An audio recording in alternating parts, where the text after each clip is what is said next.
gusto mamendahan ni Senator Robin Padilla na ibababa sa 10 years old yung criminal liability. Kung ito ba'y magiging deterrent, will it stop the minors from committing crimes? Para sa akin, ang sagot doon is yes and no. No, magkakaroon pa rin ng mga kriminal ng mga bata. Magkakaroon. And yes, yung mga bata na nakagawa na ng krimen, hindi na siya pwedeng umulit dahil nakakulong na siya. Sa present setup, yung mga minor de edad na mga loko-loko, they keep on committing crime time and time again. Hindi po talaga ako makapaniwala. Yan lang ang gagawin nyo? Dahil sa mga batang yan, ganyan lang i-interviewin nyo? Ni anytime pwedeng tumakas dito dahil wala namang kulungan? Ito, yan lang. Ayan daw po talaga ang sinasabi ng batas. At sinabihan pa ako, hanggang dyan lang po kayo. Hindi nyo po pwedeng tanungin, ha? Ako na po yun. Senador na po ako nun. Sa pag-aresto, dadalhin po sa wala naman pong piskal para i-entertain yung kaso dahil kailangan po juvenile court. Wala pong pamasahe ang pulis para dalhin po sa institusyon o rehabilitation center or juvenile facility dahil 11 lamang po, 100. Paano po kung sa munisipyo? I'll give you an example. Sa Palawan na lamang po, doon sa lugar namin. Marami pong island municipalities po doon, 13. Ang isang munisipyo po, aabutin ka ng kalahating araw, sakay po ng pump boat papunta sa mainland. Unfortunately, wala pong regional facility sa Puerto Princesa o sa Palawan Island. Nandoon po sa Mindoro. Kung magmi-Mindoro pa po, ay daabutin ng 2 araw. Ang problema nga po, pamasahe. So, kulang po. Wala po tayong facilities. Ibig sabihin, wala po tayong mga juvenile facilities. Wala po tayong kulungan para ilagak muna yung mga bata temporarily dahil hindi naman po natin isama sa mga matatanda. Wala rin po tayong juvenile court para maglitis sa mga bata kasi natatakot po ang pulis baka sila naman po ay makasuhan, violation po ng rights ng kabataan. So, wala po tayong mga family courts, kulang po mga family courts natin mag-handle po ng mga kasong ito. Yung sinasabi ho natin, hindi po tayo nakahanda, Mr. President. Na natin ngayon, meron na tayong youth detention center na nandun po nakapaloob na yung sinasabi po nung yung umiiral na batas na naandod doon yung loob, yung rehabilitation. Dahil kung tatanungin din niyo po ako, nung ako po'y nangulungan, ako din po ang nagdala ng unang therapeutic center sa loob ng Bilibid. Ibang usapin naman po yan dahil sa drugs naman po yan. Nabigyan pa po tayo ng award ng DDB dyan dahil tayo pong naggawa ng rehabilitation dyan sa loob at inabot po yan ni General Binarao. Ang ibig ko lang pong sabihin, naniniwala tayo sa rehabilitation. Pero bago tayo makarating sa rehabilitation, magbayad ka muna ng kasalanan mo. Hindi naman po...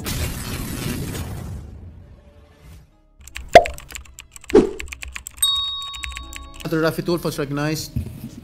Thank you, Mr. President. I would like to commend Senator Padilla for his privileged speech, which primarily seeks to improve our peace and order situation. I understand his intention, Mr. President.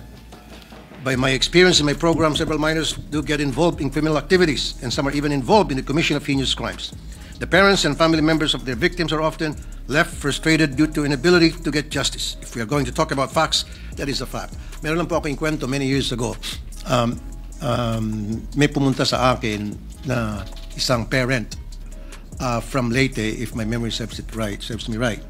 Ang kanyang reklamo, yung kanyang 9 years old na anak na babae, ni-rape ng 13 years old na lalaki.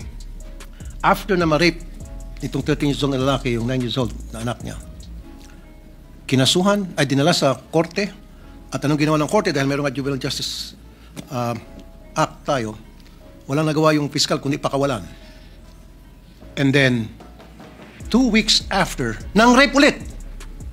Again, pinakawalan. Tinawagan kong piskal. Pasensya na.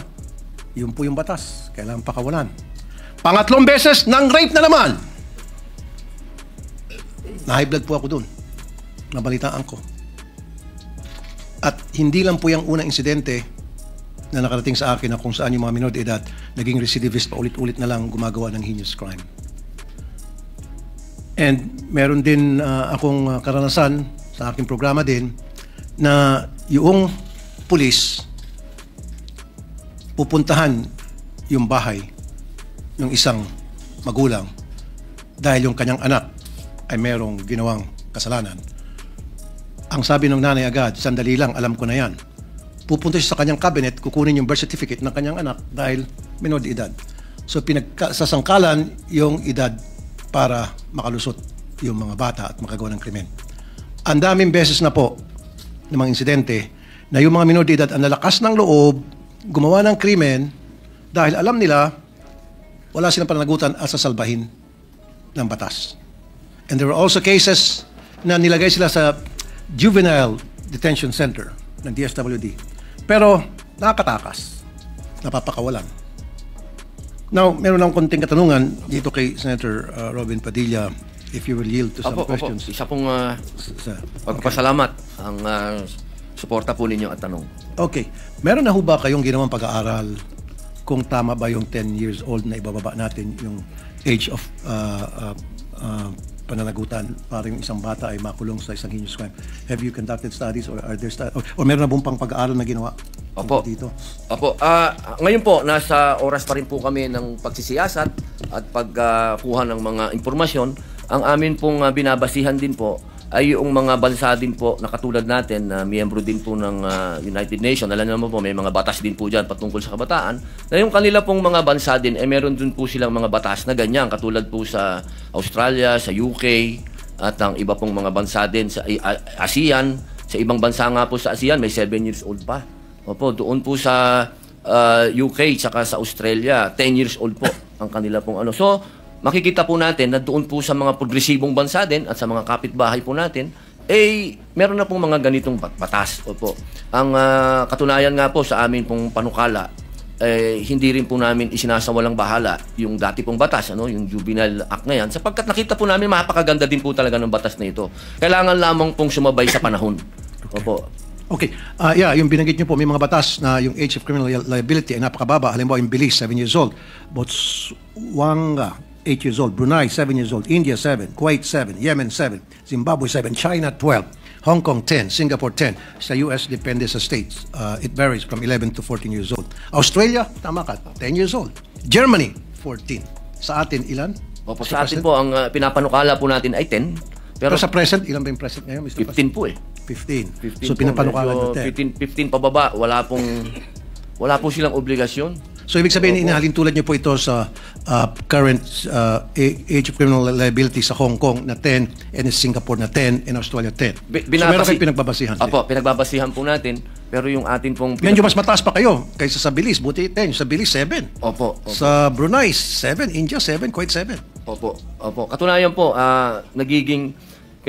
tinitingnan din po natin yung naratibo lagi noong unang batas. Kasi gusto din po natin. Ako sa totoo lang po, Senator Raffy Idol, talagang nakita ko din po talaga naman na may katwiran yung dating batas, yung batas na umiiral ngayon. Hindi lang po siya tumutugma sa panahon. Kaya sa akin pong palagay, sa amin pong pagsasiyasat, yung 10 po, baka ito yung napapanahon. Ito po yung sa ngayon. Kasi lahat po ng nakikita nating krimen ngayon na nagagawa ng mga bata, nandyan po yung range. Isipin nyo po, meron pa po tayong binasa kanina na gang rape na bababa po sila sa 10 years old. Ito po yung nakakatakot po. Kung ito po ay hindi natin haharapin ngayon, ang sabi nga po ng ibang mga eksperto, baka isipin talaga ng mga bata na okay lang to. Kasi hindi naman tayo makukulong. So, in other words, Mr. President, yung gusto mo na ibaba from 15 to 10 na age of criminal liability ay yung para sa mga heinous crime lang. Opo. So, kung yung sa mga theft, yung nambugbog, nagnakaw, may ginawang kung ano pang kalokohan, basta hindi heinous, balik po tayo sa original law. So, heinous crime lang. Opo, balik po doon sa original law na ginawa po nila. Kasi hindi doon sa katanungan ni Sen Bato kay Senator Padilla na kung itong batas ba na ito na gusto mamendahan ni Senator Robin Padilla na ibababa sa 10 years old yung criminal liability, kung ito ba magiging deterrent, will it stop the minors from committing crimes? Para sa akin ang sagot doon is yes and no. No, magkakaroon pa rin ng mga kriminal ng mga bata. Magkakaroon. And yes, yung mga bata na nakagawa na ng krimen, hindi na siya pwedeng umulit dahil nakakulong na siya. Sa present setup, yung mga minor de edad na mga loko-loko, they keep on committing crime time and time again, sapagkat hindi sila pwede makulong. Paulit-ulit sila nakagawa ng krimen. Ngayon, kung dito sa batas na pinopropose ni Senator Robin Padilla, one strike ka lang. Gumawa ka ng krimen na heinous, kulong ka na, hindi ka na makaulit. Thank you, Mr. President. Maraming salamat po. Thank you, Senator. Alam niyo po, lagi ko pong sinasabi, bakit nawala na sa atin ang youth detention? Dati po kasi may boys town po tayo, kung naaalala niyo po, nung araw. Hindi ko alam bakit nawala yan. Advance na tayo noon nandun na tayo Kasi kung Sasabihin niyo po sa akin na sapat ba para sa mga nakagawa ng heinous crime yung dadalhin sa bahay Pag-asa? Doon po lang ako talaga nasaktan. Sapagkat nung ako po talaga ang saksi niyan sa Camarines Norte, nung dinala yung mga nang-rape at pumatay na nag-video pa doon sa kanilang ginawang rape at ginawa nilang autopsy, hindi po talaga ako makapaniwala. Iyan lang ang gagawin nyo? Dahil sa mga batang yan, ganyan lang i-interviewin nyo? Ni anytime pwedeng tumakas dito dahil wala namang kulungan? Ito, yan lang. Ayan daw po talaga ang sinasabi ng batas. At sinabihan pa ako, hanggang dyan lang po kayo. Hindi nyo po pwedeng tanungin, ha? Ako na po yun. Senador na po ako nun. Hindi ko pwedeng tanungin. Hindi ko pwedeng kausapin. Hindi ko pwedeng, wala ho talaga. Hindi daw pwede. Kasi underage sila. So yun lang po ang aking hinanakit. Ang hinanakit ko po, totoo lang, mahal na patron, ay bakit naman dumating tayo sa puntong ito na kapag ang nakagawa ng karumal-dumal na krimen, tatratuhin pa ba natin itong bata? Ibig sabihin, hindi man tayo makaisip po ba ng paraan na tayo gumawa man lang ng youth detention center na maramdaman man lang nung bata na siya po ay nangulungan, hindi na kasama kaming matatanda. Kasi ako po mismo, naniwala noon na hindi dapat kasama ang matanda. Yun nga lang, nung iniwan namin, nagpaluan, may patay. Ang sinasabi ko lang po, hindi pa rin mainam na itong mga batang to kasama pa rin ng mga matatandang bilanggo. Sana, ang pag-usapan na natin ngayon, meron na tayong youth detention center na nandun po nakapaloob na yung sinasabi po nung na yung umiiral na batas na naandod doon yung loob, yung rehabilitation. Dahil kung tatanungin din niyo po ako, nung ako po'y nangulungan, ako din po ang nagdala ng unang-unang therapeutic center sa loob ng Bilibid. Ibang usapin naman po yan dahil sa drugs naman po yan. Nabigyan pa po tayo ng award ng DDB dyan dahil tayo pong naggawa ng rehabilitation dyan sa loob at inabot po yan ni General Binarao. Ang ibig ko lang pong sabihin, naniniwala tayo sa rehabilitation. Pero bago tayo makarating sa rehabilitation, magbayad ka muna ng kasalanan mo. Hindi naman po pwedeng hindi ka magbayad ng kasalanan. Yun lamang po. Sa ating pong butihing senador mula po sa Bicol at Nueva Ecija, nais ko lamang pong sabihin na tama naman po ang paggawa ng batas nitong Juvenile Justice Welfare Act dahil ito po ay alinsunod doon po sa pinirmahan natin sa United Nations Convention on the Rights of the Child na sinasabing hindi dapat babaan ang edad ng criminal responsibility bilang miyembro po ng United Nations. Pero ang problema po, nung ipasa po natin ang batas, hindi po tayo nakahanda. Bakit ko po nasabi? Nung ako po ay nag-DSWD Secretary, ito pong unang hinanap po natin, ilan po ba ang ating mga rehabilitation centers, juvenile facilities? 11 lamang po. Tama naman po si Senator Pangilinan, sa mga bawat city po nasa 117. Meron po tayong 149 cities sa buong bansa. Meron po tayong 1,400 plus na munisipyo. Ang problema po dito, para sa kalaman po natin mga kasamahan, dahil ako po yung naging reporter pa po ako na ipinatupad ito ng Philippine National Police. Pag may nahuli pong non-rape, ang gagawin po ng police, huhulihin. Hindi po alam ng police kung saan ilalagay ang bata. Dahil wala pong kulungan, wala po siyang selda, hindi naman pong maaring isama siya sa mga matatandang nakakulong sa city jail o sa kulungan ng police. So gagawin po, yung bata ipapaupo sa tabi. Pangalawa po, wala po tayong juvenile court. Kaya hindi po matatry ang bata o malilitis dahil wala po tayong korte. Dahil ang korte po natin pang mamatanda lamang. Pangapat po, kung dadalhin man po sa regional facilities, pamasahe, problema din po ng pulis. Wala naman pong pondo para dalhin sa mga juvenile facility po ang mga batang ito. So yun po ang nagiging problema. Marami po siyang problema, sanga-sanga na Ginoong Pangulo. Simula sa pag-aresto, dadalhin po sa wala naman pong piskal para i-entertain yung kaso dahil kailangan po juvenile court. Wala pong pamasahe ang pulis para dalhin po sa institusyon o rehabilitation center o juvenile facility dahil 11 lamang po, 100. Paano po kung sa munisipyo? I'll give you an example. Sa Palawan na lamang po doon sa lugar namin. Marami pong island municipalities po doon, 13. Ang isang munisipyo po, aabutin ka ng kalahating araw, sakay po ng pump boat papunta sa mainland. Unfortunately, wala pong regional facility sa Puerto Princesa o sa Palawan Island. Nandoon po sa Mindoro. Kung magmi-Mindoro pa po, ay daabutin ng 2 araw. Ang problema nga po, pamasahe. So, kulang po. Wala po tayong facilities. Ibig sabihin, wala po tayong ika nga mga juvenile facilities. Wala po tayong ika nga kulungan para ilagak muna yung mga bata temporarily dahil hindi naman po natin isama sa mga matatanda. Wala rin po tayong juvenile court para maglitis sa mga bata kasi natatakot po ang pulis baka sila naman po ay makasuhan, ika nga violation po ng ika nga rights ng kabataan. So wala po tayong mga family courts, kulang po mga family courts natin mag-handle po ng mga kasong ito. Yung sinasabi ho natin. Hindi po tayo nakahanda, Mr. President. Ito po yung pinag-aralan ho namin nung ako po ay secretary ng DSWD. Ito rin po ang problema ngayon ni Secretary Rex Gatchalian. Kung gusto po nating maitupad-tupad ng maayos ang batas na ito, kailangan po natin ng pondo para malagyan po, hindi lamang po regional facilities, kundi bawat city po, bawat lungsod, lagyan po. Mapalad po ang mga taga Valenzuela dahil may kakayahan sila na gumawa ng ganung pasilidad. Sa Puerto Princesa po, wala po eh. Island province po yung Palawan.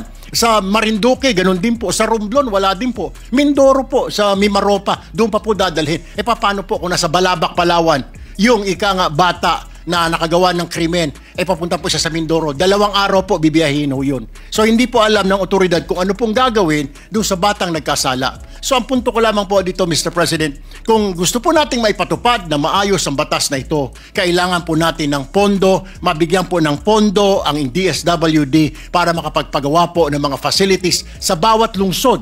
Hindi lang po lungsod, ang suggestion ko po pati munisipyo. Kasi bibiyahin po, mayroon tayong mga munisipyo na napakalayo sa lungsod. Napakalayo ika nga sa pinakamalapit na regional facility. I'll give you a case in point. Yung nga po sinasabi ko sa Palawan po. Pag sa island municipality siya, island po. O sa Mangsi, malapit na po doon sa ika nga Asaba, itong isla na ito ng Palawan. How will you bring the child na nagkasala doon po sa regional facility sa Mindoro? Napakalayo po noon. So ang problema po natin, yung implementation po, tama naman po si Senador Kiko, it's the implementation of the law. Bakit po problema implementation? Because we do not have the facility, Mr. President. Yung authorities po natin, they do not know how to handle it. Wala po silang kulungan sa presinto para sa mga bata. Natatakot po sila. Ang option po nila, when I was a reporter, Mr. President, tinatawagan ng magulang. Nay, tay, kunin niyo anak niyo dito, ito po yung nagnakaw, ito po yung nakipagbugbugan, ito po yung ganito, gumahasa, mag-usap na lang kayo. I'll give you also case in point, Mr. President. Yung ating pong juvenile facility at saka bahay pag-asa kung tawagin, I'll cite you an example. Sa Region 3 po sa Pampanga, meron po silang bahay pag-asa. Unfortunately, nung binisita ko po ito, yung isang building ay para po doon sa biktima. Kailangan niya pong psychological treatment dahil ginahasa po siya. Yung bata po ay 13 years old, yung suspect 15, magbabarkada. Alam niyo kung saan nakakulong yung suspect? Abay, 10 metro lang po ang layo doon sa rehabilitation center ng biktima. Dahil sabi, wala pong pondo, sir eh. So nagkikita po yung biktima at saka suspect, Mr. President. Araw-araw pag kumain sila, kinakantsawan pa ng suspect yung biktima. Yun po yung masakit ho doon eh. So hindi lalong natutroma yung biktima. So we really need to look at this and review this law. Are we ready? Because right now, Mr. President, we are not ready. Kasi po kulang ang ating facilities. Yun lamang po, Mr. President. Salamat po. Maganda po niyang programa na yan, pero yung atin po kasing mungkahi, iba ang pagka-karumal-dumal na krimen po kasi, Senator Win. Hindi talaga ako payag na dyan lang sa bahay pag-asa. Nakita ko yung bahay pag-asa doon sa Bicol na pambihira. Ito ba yun? Baka walang maramdamang pagsisisi yung bata eh. Ang alam niyo po kasi, sa akin pong, sa karumal-dumal po ito sa heinous crimes. Po yun. Opo, hindi po doon sa mga regular na petty, okay lang po ako doon sa kanila, sa bahay pag-asa sa kanila. Pero doon po sa mga karumal-dumal na krimen, yung realization kasi ang importante po sa lahat, yung realization, yung matanggap mo, yung nga po yung argumento ni Senator Marcoleta, matanggap mo na ikaw ay may ginawang kasalanan. Opo. At yung kasalanan na ginawa mong karumal-dumal na krimen ay pumasok sa puso't isipan at kaluluwa mo na kailangan mong magbayad ng kasalanan. At hindi ko po nakikita doon sa bahay pag-asa na magbabayad ng kasalanan ang isang batang gumawa ng karumal-dumal na krimen. Kaya nga po, ang sinasabi ko po, kung imbis na sana tayo ay lawakin pa natin yung bahay pag-asa, okay, maganda, para doon sa mga krimen na sabi nila 6 years down, okay. Wala akong ano dun. Pero yung wala tayong facility para doon sa mga batang gumawa ng krimen na karumal-dumal at dadaanin lang po natin sila sa intervention kagad. Medyo dun lang po. Sana meron munang realization, after ng pagsisisi, tsaka papasok ang intervention. Kasi kung para dito sa mga nakaisip na mang-rape kayo grupo, i-video nyo yung tao, i-video nyo yung bata habang pinapatay nyo, wow, kahit saan ko po tingnan, anong intervention ang gagawin mo doon? Kailangan muna nung taong yon, nung batang yon, kung ano man siya, ma-realize niya muna yung ginawa niyang kasalanan. Paano niya ma-realize yun? Kung hindi natin siya, hindi ho ikulong sa bilibid, ikulong sa isang juvenile detention. Meron naman po talaga dapat juvenile detention tayo sa Pilipinas eh. Wala naman po talagang, ang opinion ko po galing sa nangulungan eh. Ito po yung totoong mungkahi po sa inyo na meron talagang criminal mind. Meron talagang mga taong nabuo na sa isip nila na sila'y kriminal. At yung pong pagiging kriminal na yon, hindi natin mababago yon ng kwentuhan lang. Kailangan yung pagdusahan niya ang ginawa niyang kasalanan. Kasi po, sarili po itong experience. Kung ako po siguro ay hindi ikinulong, ako po'y dinala lang sa lugar na kwentuhan tayo o psychologist o psychiatrist, baka siraulo pa rin po ako hanggang ngayon. Baka hindi ko po inaabot ito siguro. Pero dahil ako po'y nangulungan, naramdaman ko ang malayo sa pamilya ko, naramdaman ko ang init, ang baho sa loob ng kulungan. Na ang kulungan po ay dapat ang laman ay 60, kami 100 mahigit sa isang selda. Ang iba'y nakahiga, ang iba'y nakaupo. Sa loob ng CR, may taong natutulog, 4 na tao. Iihi ka, makikiraan ka. Pagyaan po lahat yan, ay nadaanan ng isang tao, doon ka mag-iisip na magbago. Yun lamang po ang aking mungkahi. Hindi ko po kayo kinokontra, lahat kayo, tama po ang sinasabi ninyo, lahat yan. Ang argumento ko po doon lamang sa gumawa ng heinous crime. Hindi po ako sang-ayon na ito lang ang gagawin natin sa mga ito. Dahil hindi po ako naniniwala na itong mga batang ito ay dapat ituring na bata kapag ikaw ay gumawa ng ganyang krimen. Dahil yan, imposibleng hindi mo alam yun. Imposibleng ikaw ay musmus para magplano, na kapag plano ka na ganito gagawin natin, aabangan natin, pag inabangan natin, kukunin mo, ikaw mauna. So, paano naging bata yun? Opo, yun lamang po ang aking mungkahi. Ako po'y suportado ko po yung bahay pangarap na yan, pero kailangan natin ng youth detention. Yun po yung alam niyo po kasi dapat bata pa lang alam na niya yung accountability. Kung ano yung ginawa niya, dapat alam niya na. Hindi dapat alam niyo, ito po sinasabi ko, hindi po sa ibang kaso. Sa ibang kaso naman po, doon po sa batas kasi pagka 6 years below, parang probation din naman po yun. Wala naman po akong kontra doon. Doon lang sa heinous crimes. Ulitin ko po. Doon lang talaga. Yung karumal-dumal. Isipin niyo,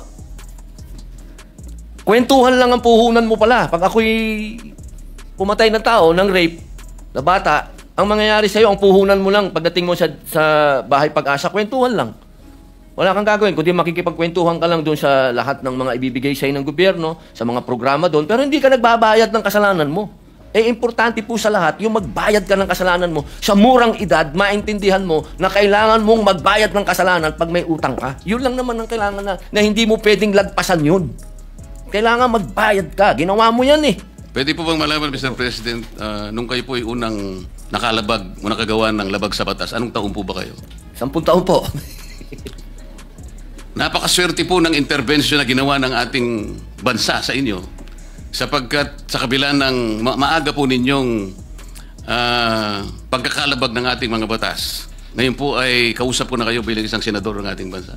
Opo. Hindi ba tama na kagaya po ng inyong inaasam, lahat po ng ganun siguro kamurang edad ng mga kababayan natin o mas murang edad pa sa inyo ay kung tinapatan ng mga intervention, ng mga reform at rehabilitation para sa isang bata, edi sana lahat ng batang yun ay baka sakaling susunod sa yapak ninyo. Ginoong Senador, tama po ba yun?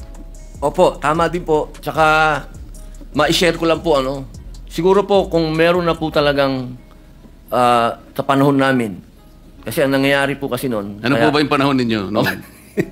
Talaga pong maloko po tayo, patron eh. Talagang Panahon na rin po ni Senador Tulfo yung panahon ninyo. ay, o hindi ba? magkaedad lang naman po. Tulfo. Pero talaga pong meron naman po akong biography eh. Pag nabasa po nila yun, makikita po nila talagang na-involve po tayo sa murang edad. Kaya lang po, nakikita ko po yung sarili ko kasi dito. Kung nung murang edad, ako po yung nadisiplina na, baka hindi na po ako nakulong. Ang nangyari lang po kasi, dahil nung araw, dahil ako po yung anak ng gobernador, siyempre po, pag nakagawa ka ng kasalanan, para ka na rin may batas na, anak ni gobernador yan, wag nyo nang pakialaman. Ganun po ang nangyayari. Kaya, habang ikaw ay nakalulusot, hanggang sa naging bata ka ng presidente nung araw, si Robin Padilla, bata yan ni Fidel Ramos, wag niyong galawin. Hanggang naayang ka pa uli, dire-diretso ka pa, hanggang isang araw, tinamaan ka talaga ng ayan na ang sintensya mo. Babayaran mo na yung kasalanan mo. Doon lamang po ako nagkaroon ng pagkakaintindi. Kasi galing ka sa pinakamataas, ikaw ang superstar, tapos ginawa kang lowest mammal, bilanggo ka, kung tawagin ka ng gwardya, ka rito. Marirealize mo, boss. Marirealize mo, patron, na teka, kailangan kong magbago. Kasi pag hindi ako nagbago, ayaw kong tumagal dito sa kulungan. Yun lang naman po kasi yung tamang paraan ng rehabilitasyon.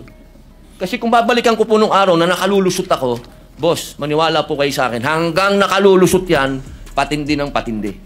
So, Hanggang dito lang tayo mga tol. Maraming salamat sa panonood at patuloy na suporta. God bless you sa inyo lahat at hanggang sa muli. Paalam!